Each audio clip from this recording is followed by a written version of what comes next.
Please just relax and listen to what is going to be said here today. And a lot of times we don't remember a lot of what we hear. And we think, oh, I can't remember, there's something wrong with me.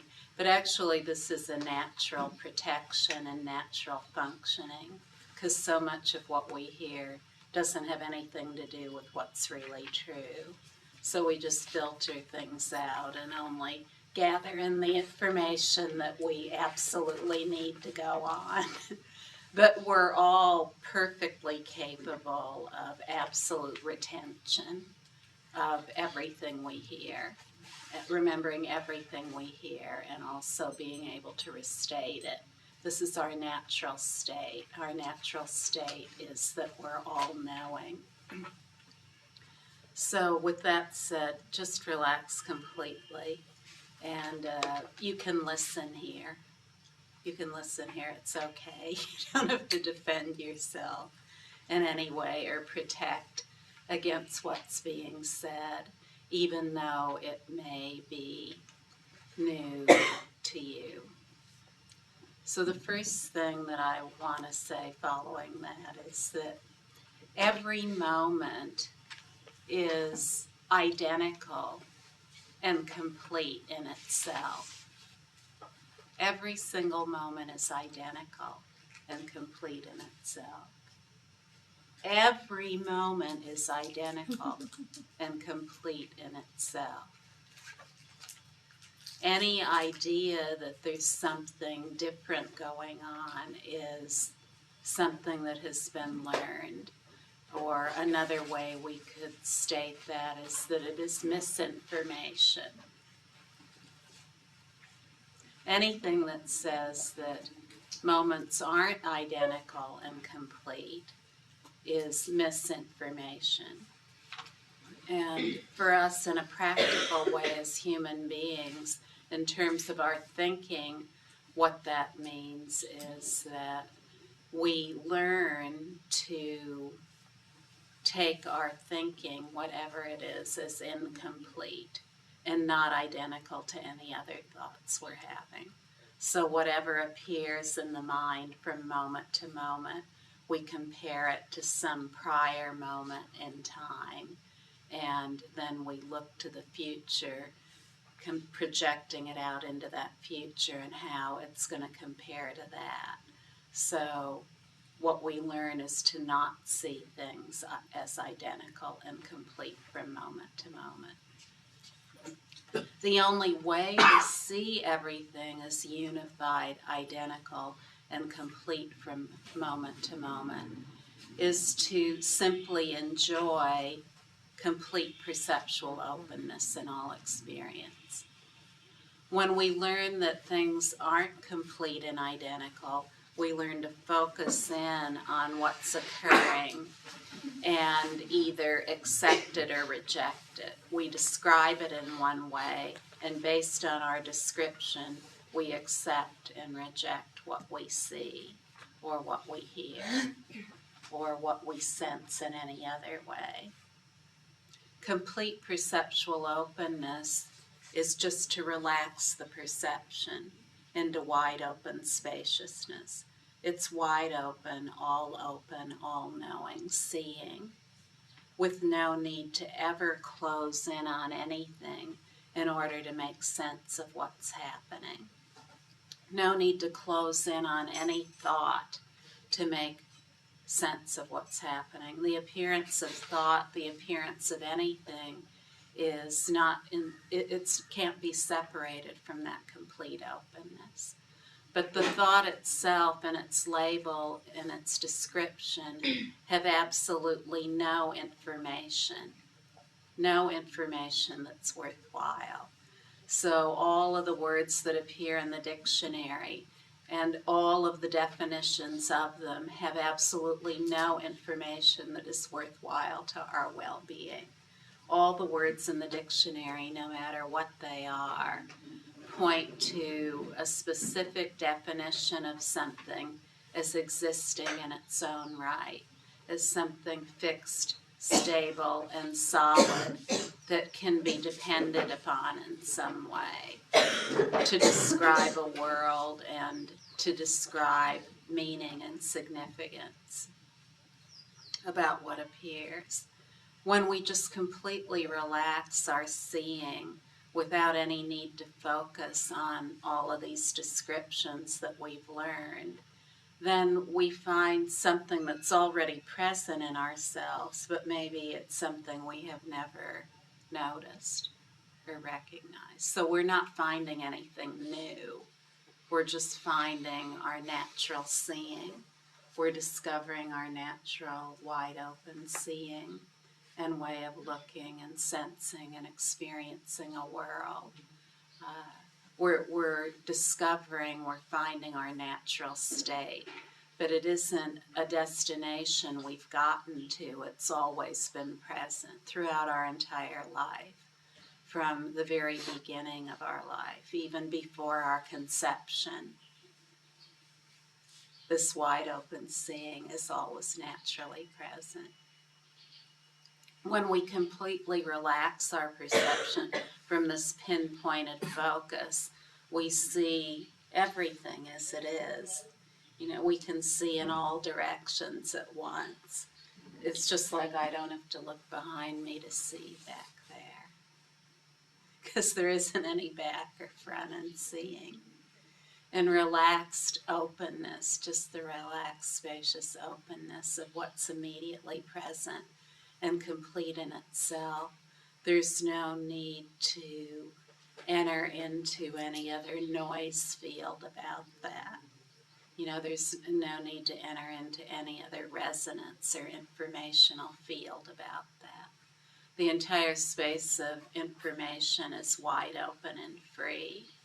The information is incidental, and it's only an appearance of that wide open sensory field.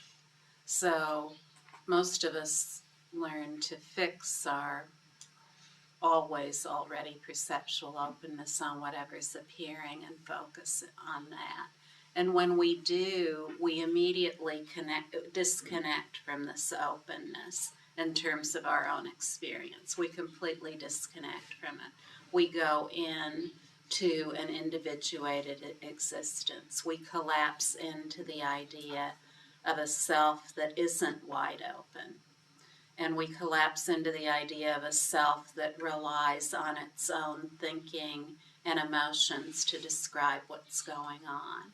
And when we collapse into this individualized thinking and emotional field, then we're very restricted and limited. We're just restricted to that emotional field and its thinking and sensing and what we as an individual history have learned to describe about that. And so we live on the head of a pin. When we do that, we live on the head of a pin. Living on the head of a pin is a very small space. It's a very small space to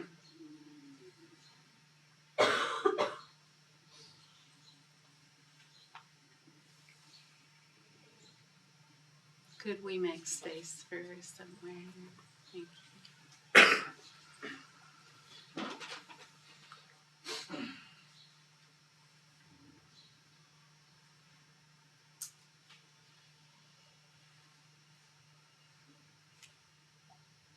When we just relax our perception from this pinpointed focus, then wow. There's no need to use any of that information to describe what's going on. There's just the relaxed openness of what's right here that is completely beyond any other information contained within it. So any of the incidental information within it is no longer necessary to describe what's going on. When we just relax into the openness of our own wide open seeing, then we enter the primordial space of wisdom.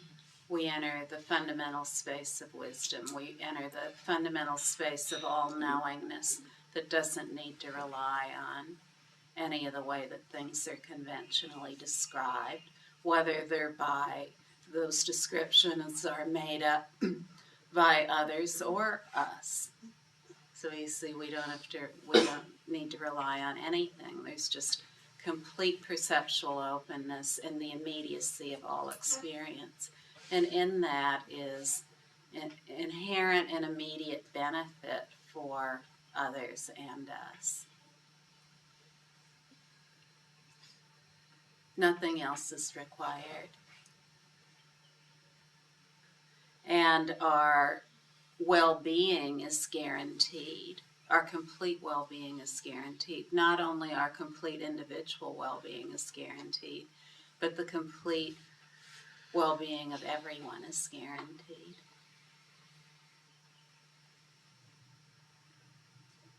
What could be simpler? There isn't anything that could be more simple than that.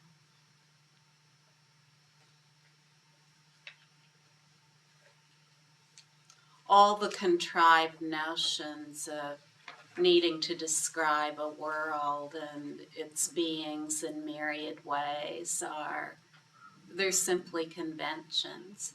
They're beliefs. They're entirely made up. So, if we describe ourselves as our thinking and emotions that we've accumulated over our lifetime, then we separate ourselves out from the enjoyment of what is immediately open, spacious, and free, in which there is no sequence of time. What is immediately open, spacious, and free is timelessly spacious, open, and free. And in each moment, it's equally spacious, open, and free.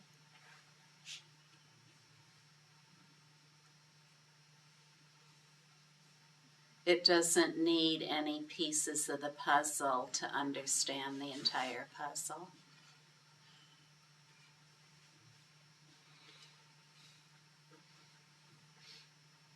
It doesn't even need the puzzle to understand the puzzle. So in this way, awareness, complete perceptual openness, is the sovereign authority, the sovereign ruler over all, the greatest of monarchs, and that everything is united within it.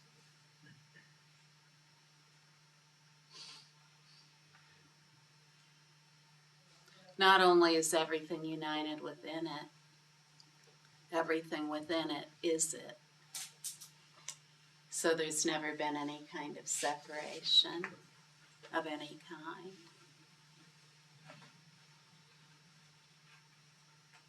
To describe this in philosophical terms is one thing. We can come to an understanding easily, intellectually, very easily. But to really know what this is about, that which we understand intellectually, we have to decisively experience it in our own being, in our own pure being, to just relax into the openness of that pure being that is naturally present, that pure being that is the beingness of love, wisdom, and energy all at once. And that love, wisdom, and energy is never tight, it's never tense, it's never restricted, it's never all tied up in knots, it's never been made up into anything, it's never been tied up into a thought or an emotion or an experience of any kind. It's always and forever flawless, stainless, wide open, and totally free, with no need to depend on anything.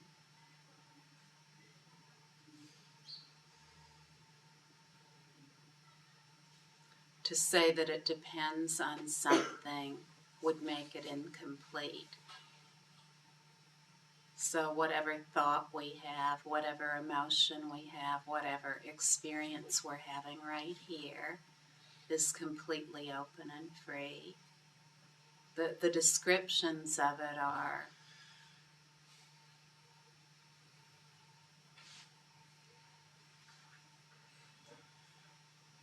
empty.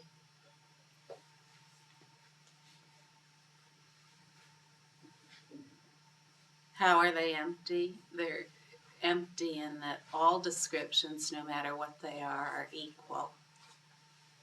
All descriptions, no matter what they are, ultimately they describe this openness. So to every word in the dictionary, we could add an ultimate meaning, and that is the meaning of openness, complete openness, wide and spacious and free. If we add that definition to all the definitions in the dictionary, then we experientially know what the definition is about. So, this is our natural being, and to experience that natural being in a definitive way, moment to moment, it just requires this complete perceptual openness in all experience. And by simply hearing about it over and over again, the certainty about that will dawn in you. Nothing else is required. You'll find that your perception naturally eases, and it becomes more and more open and free. It just relaxes after being so strained for all these years, focusing on everything.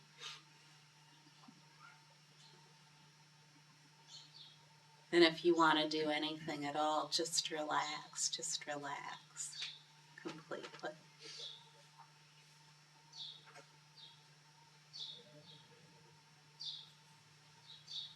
Now, you see, this is not anything that someone can give you or take away from you. So, any ideas that it comes from someone else that's completely gone beyond.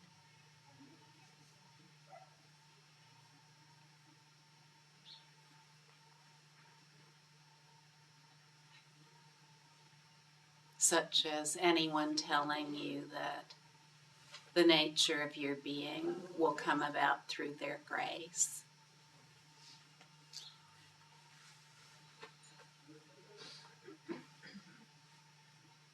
If anyone tells you that, just relax.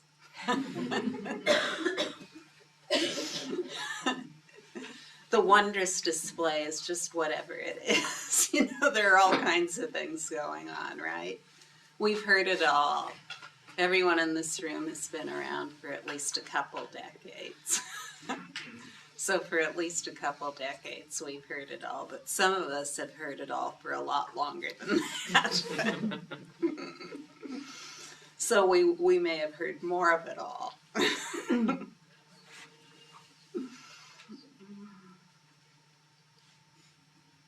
The natural ease of your own being, just no matter what's going on, in a completely unrestricted way, is the entire space of being wide open and free. Doesn't matter where you are, who you are, what you are, how you're feeling emotionally, what you're thinking, what your job is, what kind of clothes you're wearing, what your gender is, what your skin color is, what your eye color is, how old you are, anything else. All of these are just times to relax, if you think about any of these things. Who you are has never been institutionalized in any fashion. So to institutionalize it is to presume.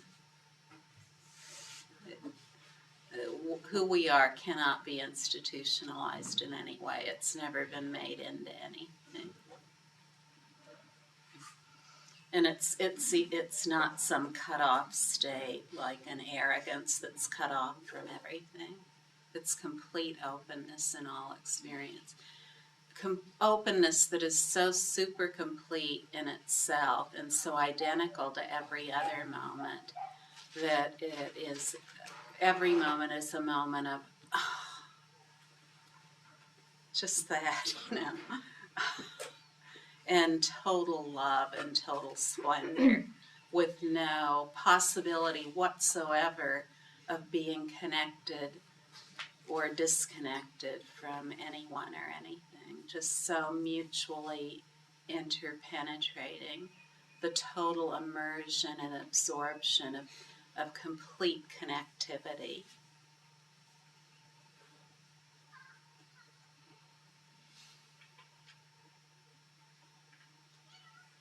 With nothing whatsoever to defend or protect or guard.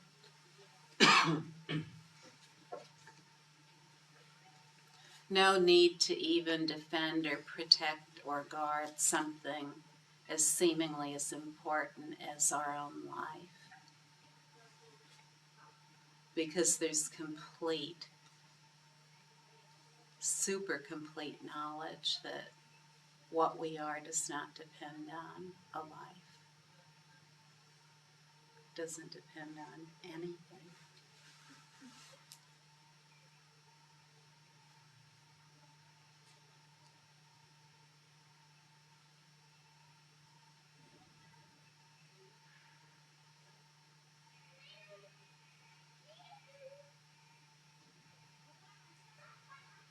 We're always and forever beyond all descriptions.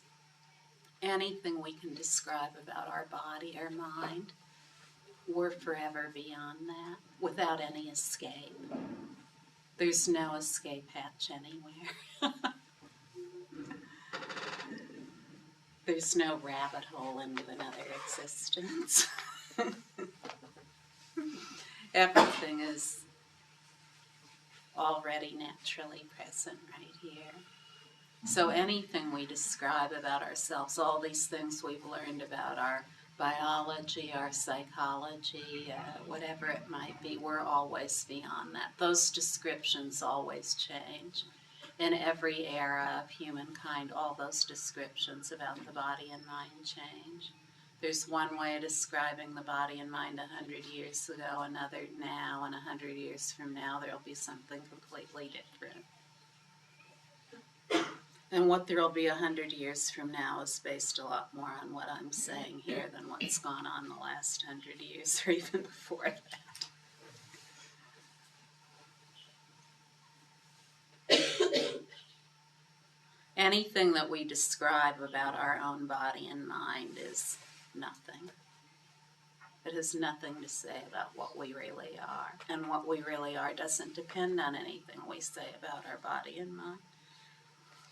So we can say, oh, I depend on all the organs of my body in order to live. I depend on my heart beating. I depend on my lungs breathing and air coming in and out and the heat of my body and the sun to be, or water to drink, or food to eat, or whatever it is. But whatever we describe about our body, whatever we describe about our mind, we're not dependent on any of that to be.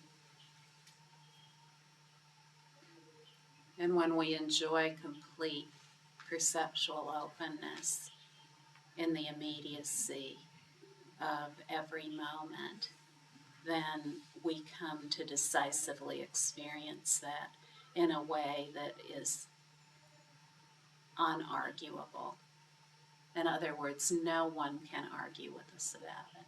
We could have someone denounce us, renounce us, say that we're a complete lunatic and all wet, and it would be just like any other moment to us. It'd be just like the moment when someone says, "You're the greatest, you're fantastic, there's never been anyone like you." Every moment is complete in itself. There's no need to rely on any description we have now, or that we've had in the past, or that we can see we might have in the future. To rely on those descriptions is to restrict and limit our wide open beingness.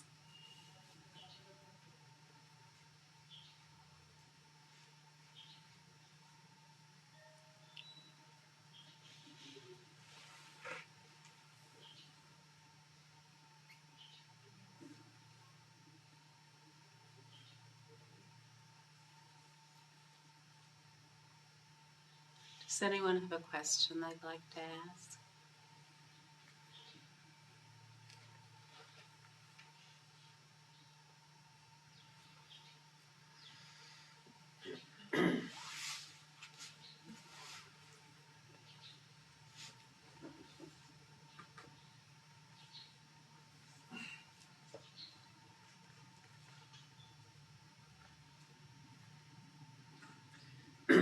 You took the word, the self-identity of each moment, I remember, when you started.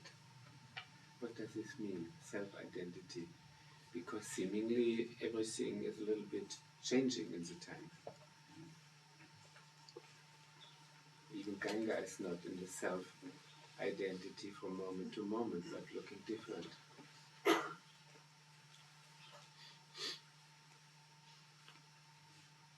What I actually said is each moment is complete and identical in itself.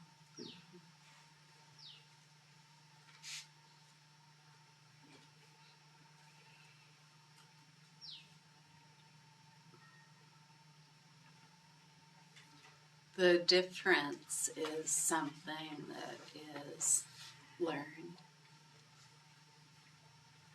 It's simply a way that we've learned to describe the world we live in and to differentiate what's happening. We've learned to say this moment is not identical to every other moment. And we've learned to say that this moment is not complete in itself, that it needs to be tied to a lot of other moments in order to be understood.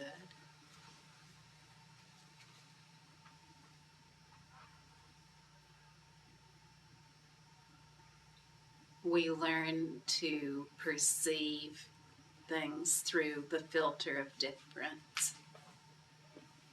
But that filter of difference is completely unnecessary to live in the world, to be completely at ease. In fact, it's completely counterproductive to living in the world and being at ease. Whether it's within ourselves or within the entire species.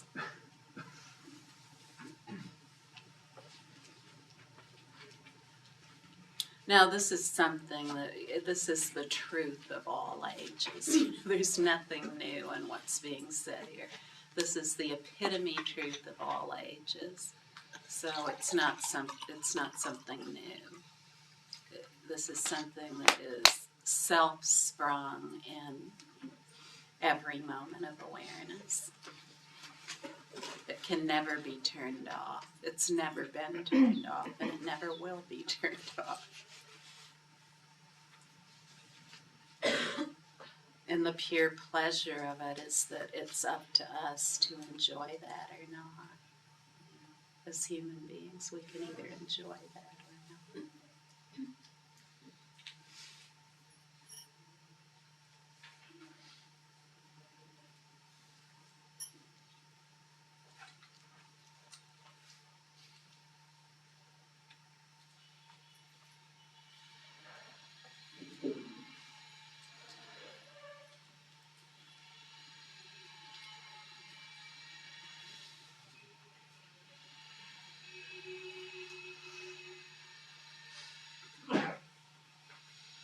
I was telling Heather this morning that, well, you know, I have these two little dogs, and they're the dogs of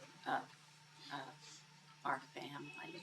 And their names are Rudy Kazudi and Baby Kazudi. So some of you have heard about these dogs before. And soon we're going to have these meetings every day on the internet, so anyone anywhere can watch and send in a real-time question, and then you'll get to see Rudy and Baby.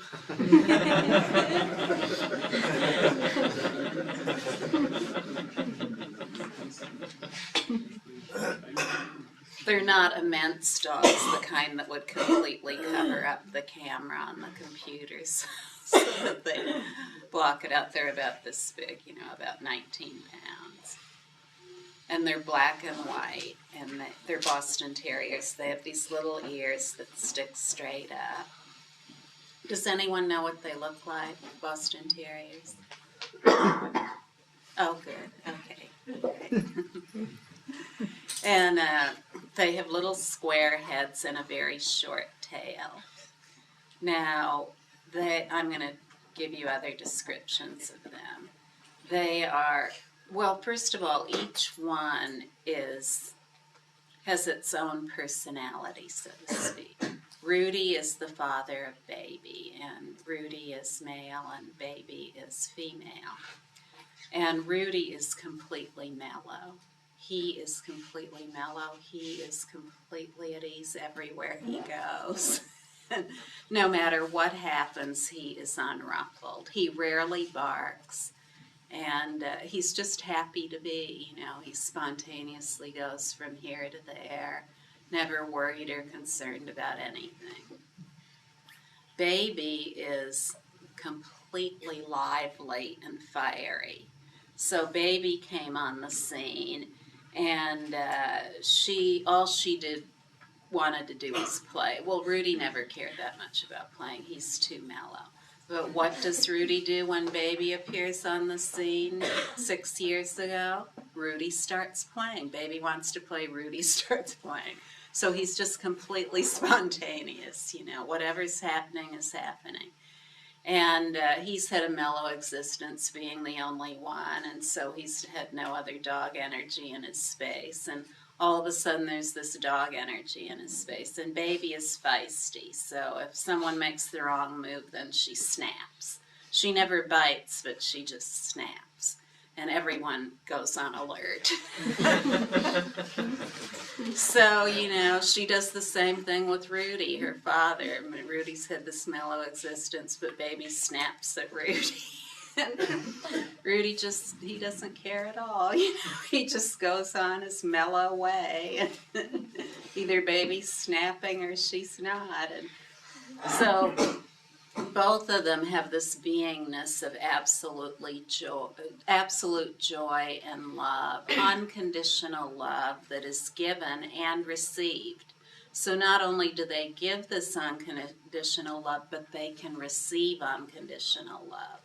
In other words, no matter how much adoration, attention, stroking,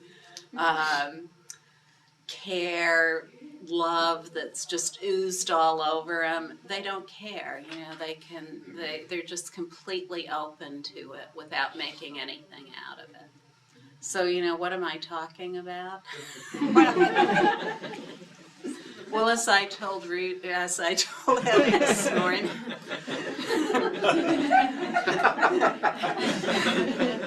and Rudy too. You see, Rudy and I are in communication, and I'm in communication with Baby too, because I'm their emissary. I'm their functionary. I'm just the speaking functionary of Baby and Rudy. That's all I am. They appeared in my field so they could have someone to speak about what beingness really is, you see.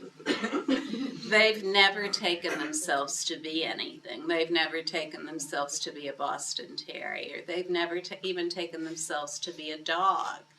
They've never taken themselves to be a Rudy or a Baby. They don't depend on any of this. They don't depend on the way they look or anything else.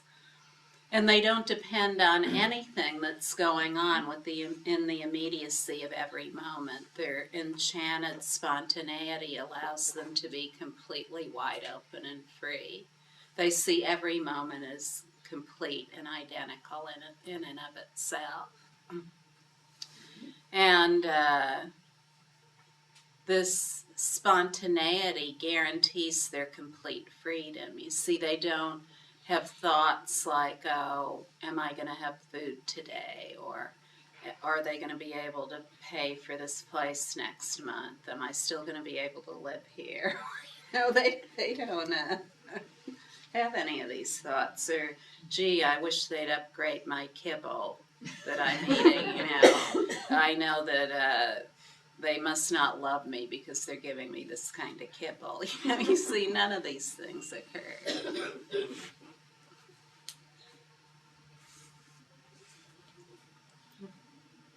Everything, just as it is a tremendous teacher, no matter what it is. So you see, soon you'll be able to see Rudy and Baby.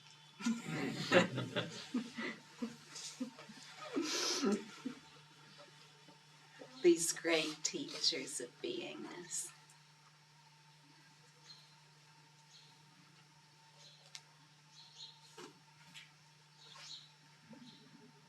Oh, Michael, you had something?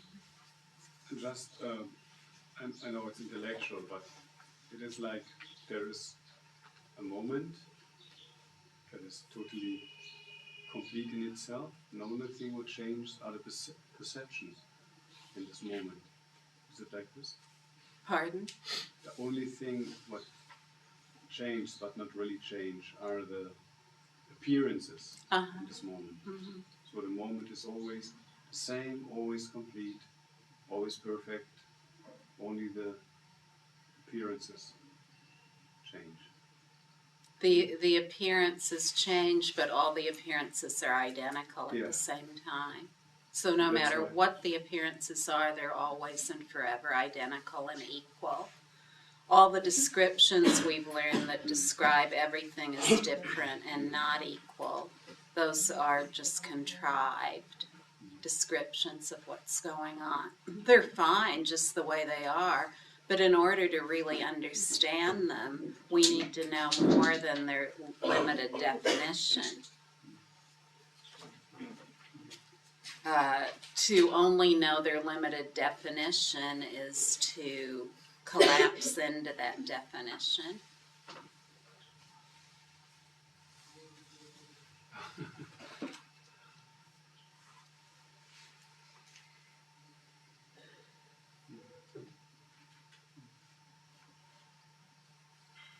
Yes.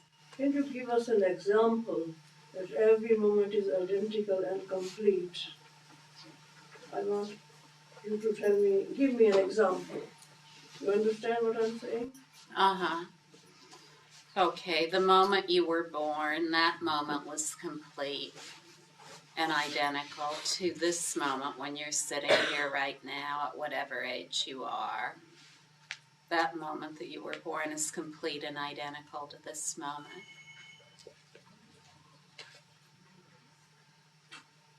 Can you elaborate this, please? Yes.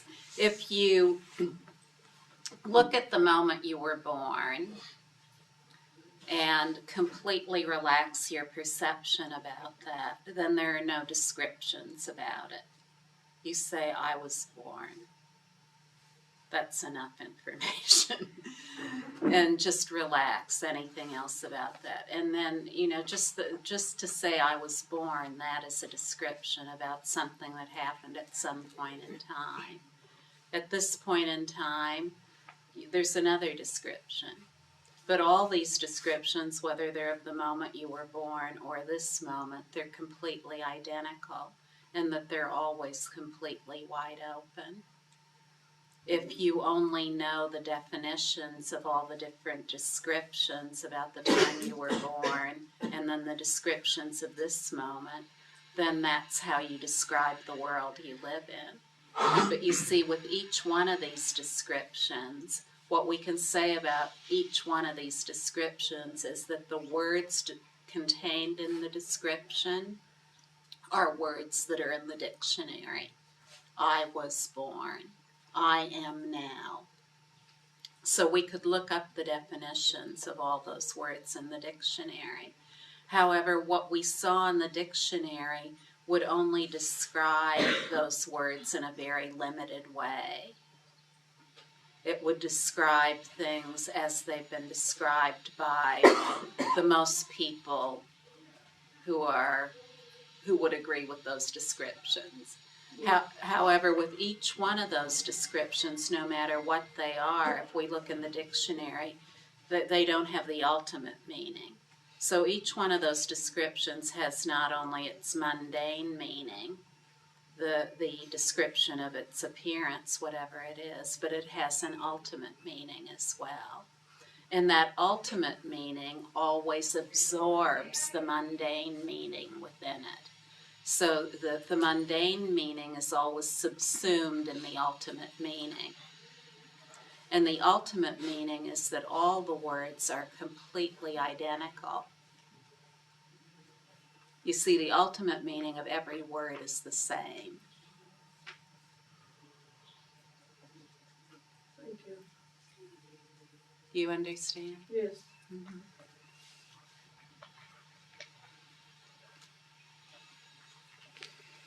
In what way is the same? All the words. In order to understand a label, then it's important to know what the label refers to. So we have to know what the label refers back to. So if we take the label, for example, of you, we need to know what that refers back to. And in order to find out what it refers back to, we need to know what you are comprised of.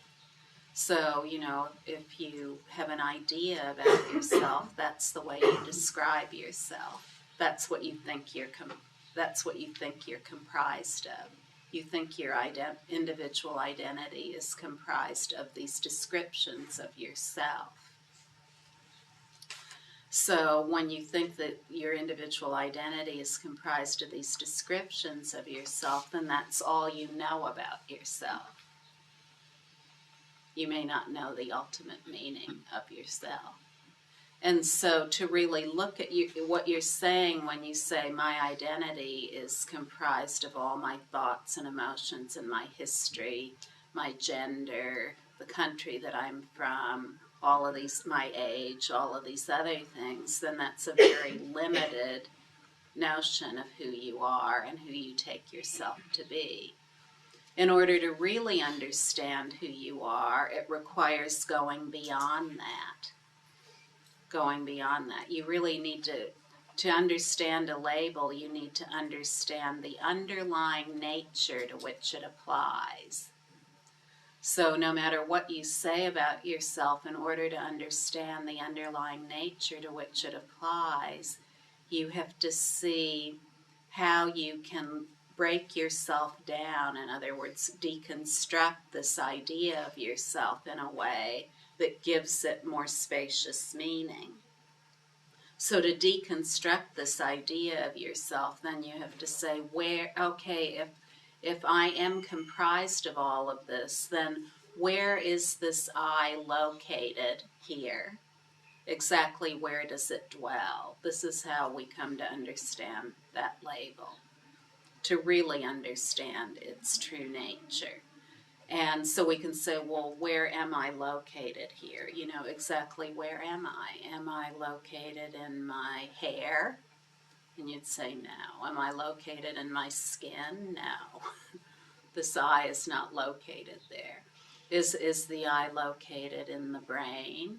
Well, no, we can't really say definitively that the I is located there either. So we could go through all the organs of the body. The heart, is the I located there? Now we can't really definitively conclude that.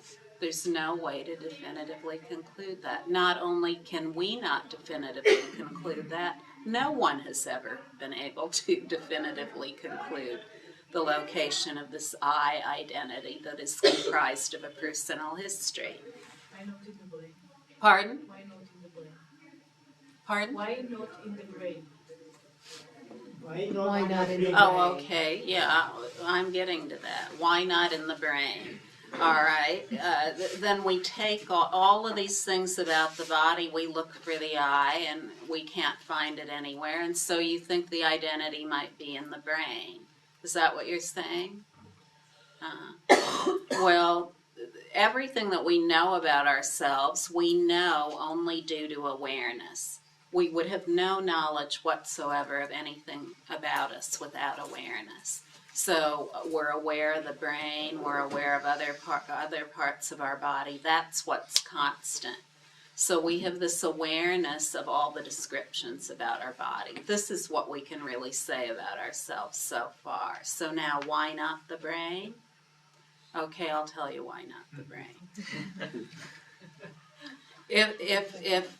Well, let's say we took all of you, including your brain, and with no need to say exactly where you're located there, and we put all of you under an electron microscope. If we put all of you under an electron microscope, then we would see that you're really just comprised of electrons. We can't really locate an I anywhere in those electrons. We can't locate you as a personal identity. And even if we showed all those electrons to your own mother and father, they couldn't say, oh yeah, this is my daughter. There would be no way that would be. And so now we have all these electrons, these subatomic particles, and we can take you or all of these electrons that you're comprised of, ostensibly, and put them into a linear accelerator, a linear particle accelerator, and boom, then we see you're nothing but space. So this label that you've taken to be yourself suddenly has a much more spacious meaning. You thought yourself to be stable, solid. You thought your identity of yourself to be limited to that which is stable and solid, but all of a sudden you see that which is stable and solid is space. And the space isn't something different from what is stable and solid. The space is what's stable and solid. So what is stable and solid is comprised of space. You are comprised of space. This identity that you thought to be individuated is comprised of space. However, there's still awareness of every step of this process. So every way you look at yourself, no matter what it is, there's awareness that's present as that description. Whether you're describing yourself as stable and solid, as open and spacious, or as a completely equal field of everything that's just described. So what we can really say about you in terms of a finite identity that we can prove is aware space. That's what we can say about everything, not just about you, about everyone in this room, or any label that we look at. If we want to really understand its underlying meaning, then we have to know what the label refers to. And what we have just shown here is that no label, no description, no matter what it is, has an independent nature. It does not have an independent, stable, solid nature that can be separated out from aware space.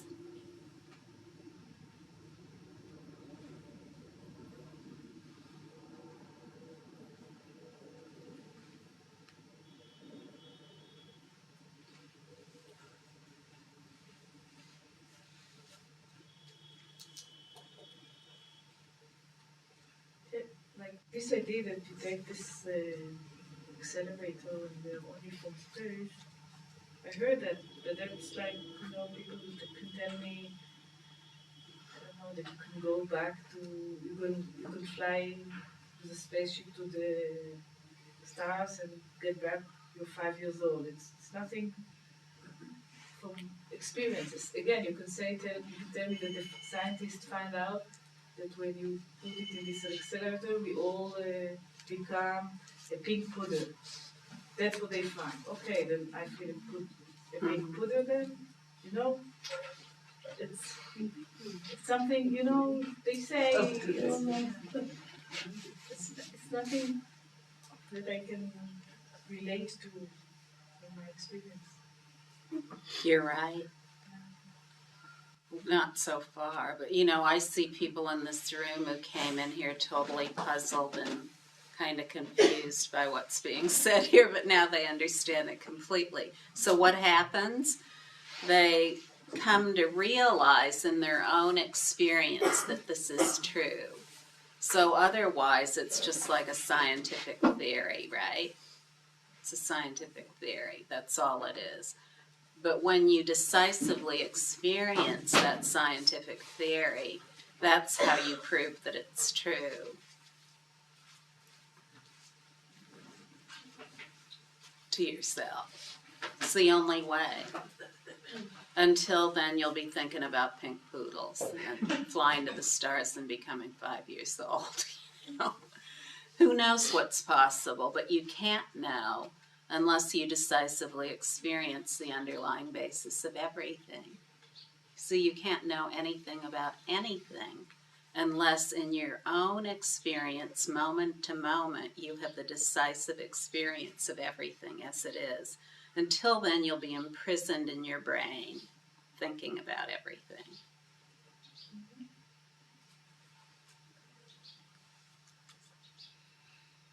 Thinking about what's possible and thinking about what's impossible. And thinking about what might be possible.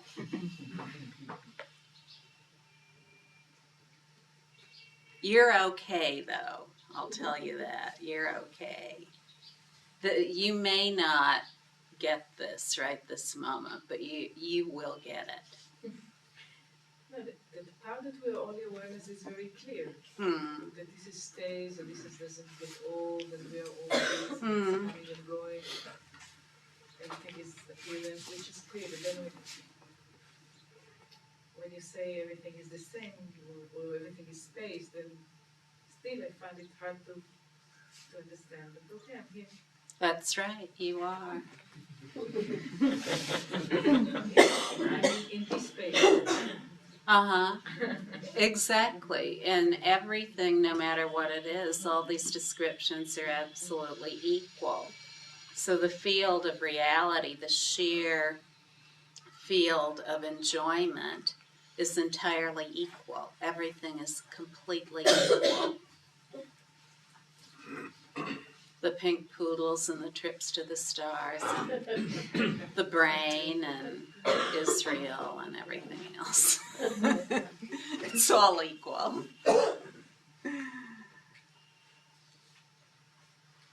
Equal in the You like this. It's natural to you. I can tell that about you. You're here. Benny? All this stuff made me feel kind of heavy because there are all kinds of heavy words and linear particles and perceptual openness and awareness space, and sometimes it makes me go and study astrophysics and come back later to You're right. Absolutely right. And I know all you say is true. But I also know that there are thousands of teachers that are telling the same thing. So it just the search can go on forever. Well, there aren't thousands of teachings teaching the same thing. That isn't correct. So what is important is not only to be able to decisively experience the reality of what we are, but to be able to effortlessly describe it to anyone we meet. So in order to effortlessly describe it to everyone we meet, it requires that we never take up any kind of extreme. If we take up an extreme of a way of describing it, then it limits the people we can talk to. We have to not only be able to describe it to people who can easily understand, everything is open, spacious, free, complete perceptual openness in all experience. Now, I'm one of those people. You see, I can understand that just with that description. But today, it's important to be able to describe it according to reason and logic. It has to be able to be described in order for everyone to understand it. And this requires never adopting an extreme. You see, with complete perceptual openness in all experience, where everything is complete and identical in each moment, then in my meeting with each one, whatever way it needs to be described can be described with no right or wrong, just absolute clarity. To say, oh, complete openness, wide open and free, that's one way of saying it, but it reaches a limited audience.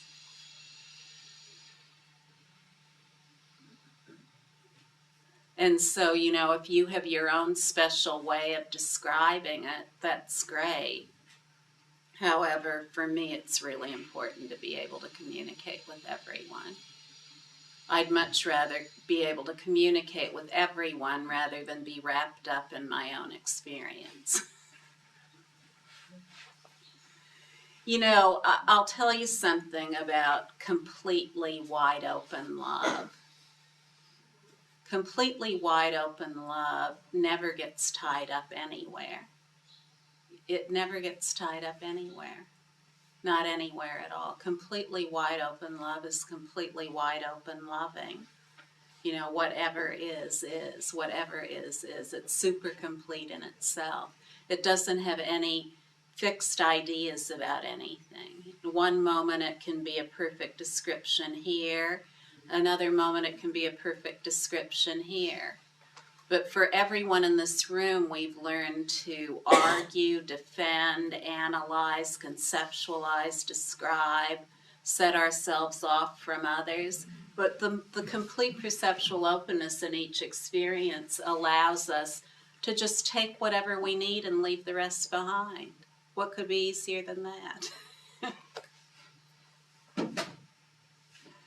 Just take what we need and leave the rest behind.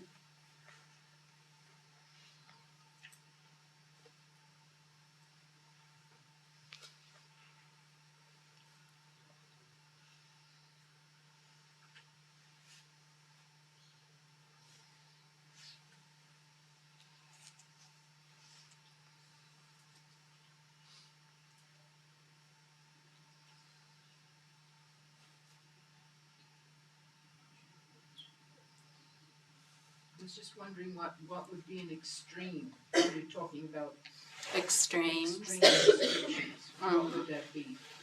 Well, an extreme description, for example, in terms of the macro sense of that, it would be to say that things either exist or they don't exist.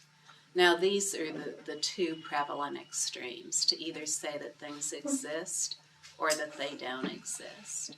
So to take up either of those would be an extreme, to either say that they exist or they don't exist. What we can say about everything, according to the elaborate description I just gave, is that we can't really say that it exists, but we can't say that it doesn't exist either.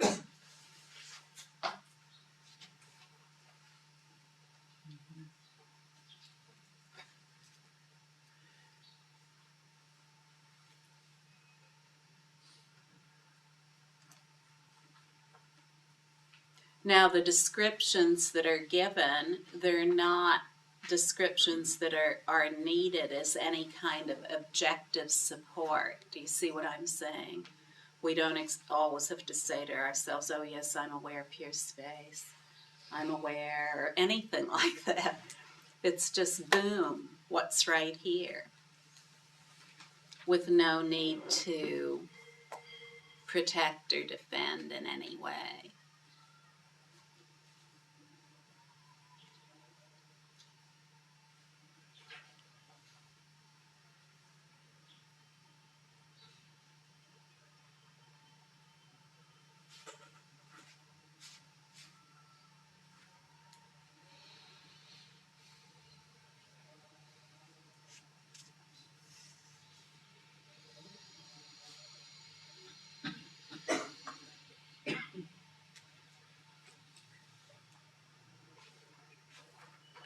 is the identity of all words written in the dictionary, like a word empty space or awareness.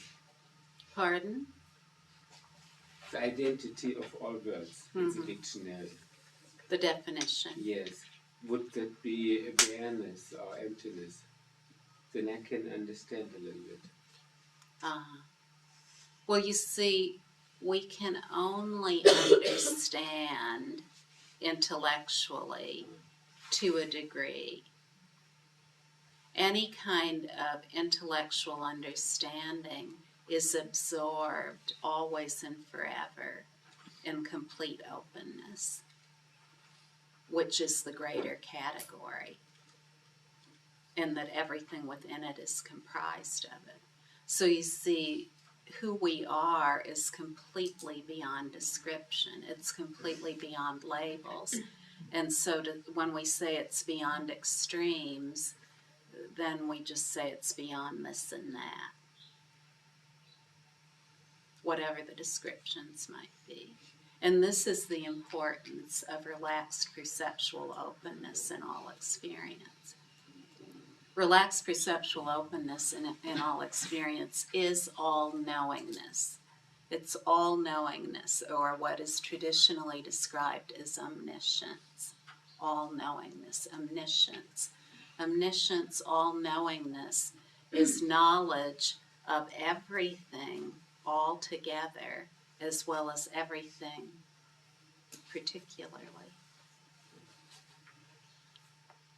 And that cannot be thought about. Thinking is always and forever absorbed within it. Thinking is the glow of aware space. It's just the glow of aware space. That's it. What is a glow? The glow, like the luster, the adornment, the ornament. Like if you were wearing earrings and a dress.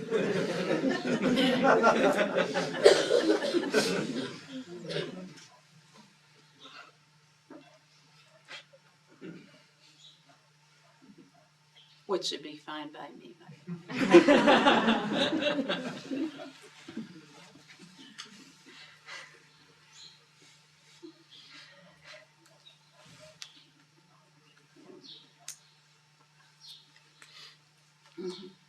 Can I go back to the two puppies that you have at home and ask a question? Oh, I love it, yes.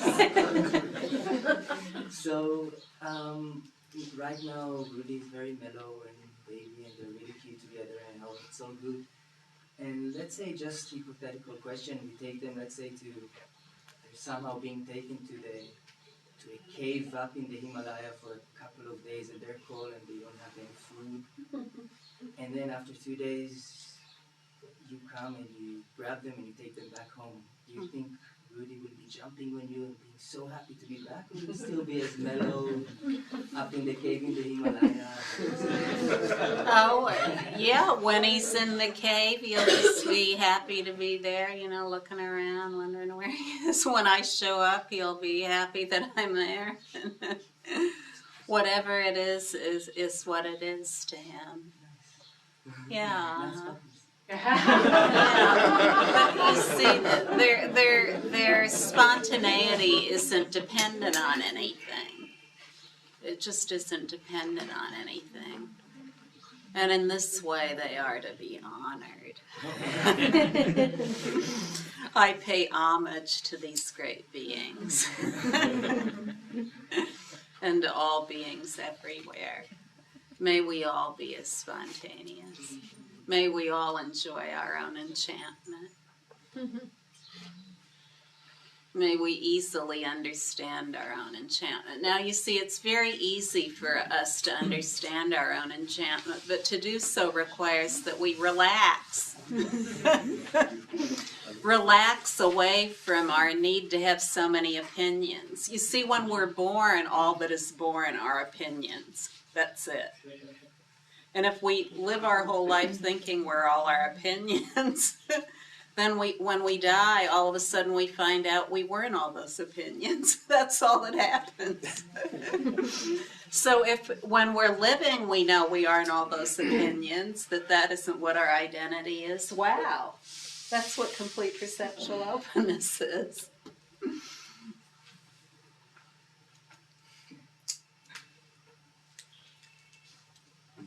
You know, I once thought about calling the teaching the kazooties. But again, you see, if I'd gotten wrapped up in that... It's short. I know somebody that says something like the identification you seem to have, the I, the me, whatever, is the sum or result of all resistance you have to life. So to me, compared to what you just said, you could say this I, Michael, born and all that, is like something like the compression or the sum of all the opinions that I have. It's very similar to that. I think so. It's more, I know. But Yeah, the I, or any description, has never been a source of resistance. Do you see what I'm saying? So there are all these very contrived ways of talking about what we are, as though we need to somehow change all the descriptions in order to speak about what we are. Speaking about what we are is limited. We just complete perceptual openness in all experience is not an act of speaking, but yet it's the ultimate act of speech. Do you see? We don't hear anything, but everything is the self-sound and self-appearance of that awareness. So there's never been an I to resist anything. There's never been any resistance anywhere. But you see, to try to think about that limits us to the realm of thinking about it. It's only in this wide open experience that it's definitively experienced. it's still the habit to grab it somehow. To grab it, to try to think about it. Well, this is what people want to do. I mean, this is just what we've learned to do. So we've learned to think that this is natural, to just think about everything, and then that's how we're gonna form our opinions, and then that's what we'll know. But to think about everything, it's one way to spend a life, but I wouldn't want to spend my life that way. Thank you. Yeah, I gave that up a long time ago, 25 years ago, and I'm glad I did. We're all happy I did. Everyone in my family is happy that. Even though a lot of people don't understand what happened to me, they're happy it happened. Thank you very much for this answer. That's a very wise idea, what you told us just now. Very wise.